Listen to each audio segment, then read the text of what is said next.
Hello, Bon Ane, apa kabar semua? Selamat tahun baru ya. Saya melaporkan dari Haute-Vienne di Prancis ya, dari kota Limoges. Pesta kembang apinya baru saja selesai. Ya, saya ada di depannya balai kota sekarang. Eh, Mudah-mudahan tahun 2026 rekan-rekan sekalian dikaruniai ketegaran karena banyak harus diakui ya, banyak pemburukan yang terjadi, termasuk di Indonesia ya. Kalau ketidakpastian global apalah itu semua mas selalu ada. Tapi yang penting kalau kita punya resilience, daya tahan sih nggak apa-apa gitu ya. Tetapi pemburukan demi pemburukan terjadi dan mudah-mudahan teman-teman diberikan kekuatan dan keterampilan gitu.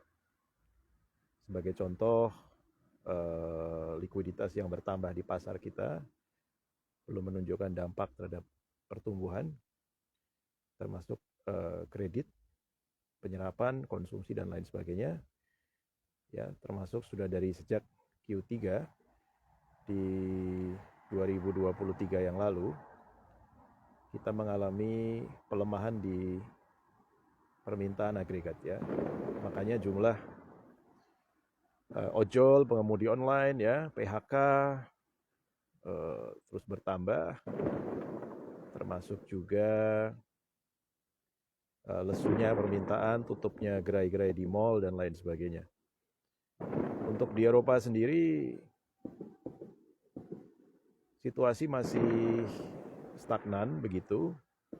Ya, kalau saya saksikan di sini banyak toko tempat usaha yang beralih kepemilikan dengan sangat cepat gitu. Kalau lihat berita-berita di koran ya, saya bawa beberapa contoh masih dalam laporan Natal. Kota Limos misalnya mencatat pasar malam Natal yang mendampak pada pertumbuhan ekonomi yang sangat baik begitu. Ya, saya datang ke pasarnya kemarin. Anda udah lihat sendiri. Lalu pertarungan budget ya, harian Lumanite saya dapat tadi sore ya, dalam perjalanan menuju ke sini ya, Lumanite ada pertarungan budget antara ya seperti biasa lah, Uni Eropa itu kan ya, Uni Eropa sama dengan kanselir Jerman ditambah presiden Perancis ditandatangani di Brussels kan begitu ya. Nah, jadi ada pertarungan budget soal bagaimana memperlakukan anggaran untuk rekonstruksi Ukraina ya. Prancis kurang sepakat dengan skema yang ditawarkan Jerman dan ya kalau sudah Jerman ini karena permintaannya paling besar di Eropa ya, jadi iyain aja deh begitu ya. Kita tunggu bagaimana, tapi Presiden Macron cukup punya keberanian untuk menolak itu. Kemudian kalau di yang lain ya, perayaan Natal masih ini di hariannya Union Ritual ya. Tempat di mana saya ada sekarang ini sosialisnya kuat gitu. Masih seputar pelayanan perayaan Natal, Bonne Fête, toute l'équipe d'Union et Territoire vous souhaite de Bonne Fête. Jadi seperti lazimnya di negara-negara Eropa lain, Inggris dan lain sebagainya yang sudah Brexit, biasanya perayaan Natal ini satu paket dengan tahun baru. Jadi orang di Prancis menyebutnya Bonne Fête begitu.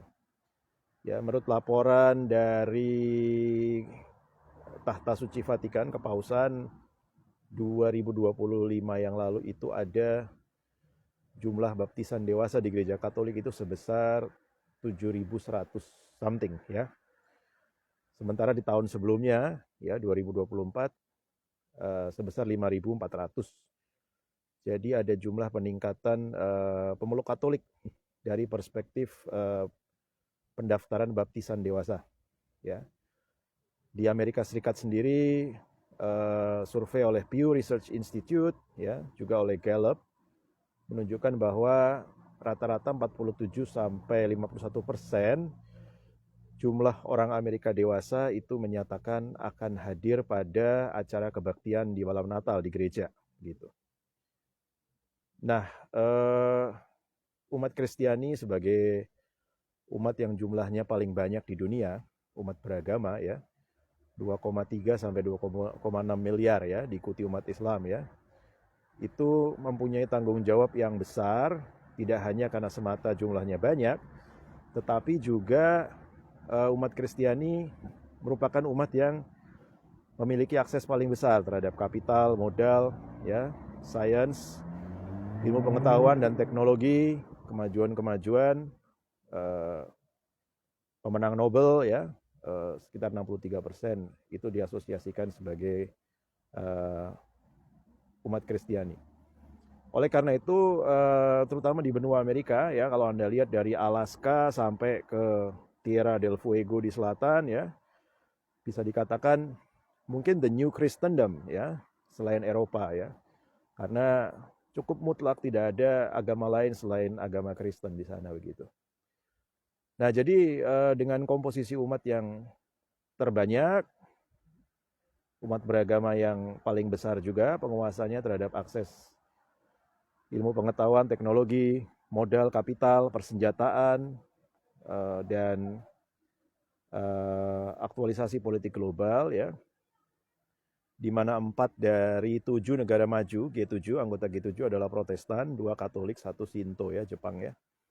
Jadi umat Kristiani punya andil yang paling besar ya dalam ikut memastikan terjaminnya kompas barometer moral global ya. Jadi kalau ada apa-apa di dunia ini ya yang tidak beres, saya rasa umat Kristen punya peran atau andil yang besar untuk turut meluruskan itu.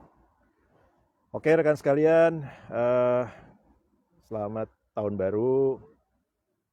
Ketidakpastian masih besar, ya, aset-aset safe haven masih dominan menjadi sasaran permintaan untuk pemindahan portofolio jangka menengah ya maupun jangka pendek. Kita tunggu bagaimana pertumbuhan di era Presiden Prabowo begitu ya, yang saya melihatnya masih mengandung determinan-determinan yang belum menimbulkan optimisme publik. Terima kasih ya, selamat tahun baru. God bless you all. Sehat selalu.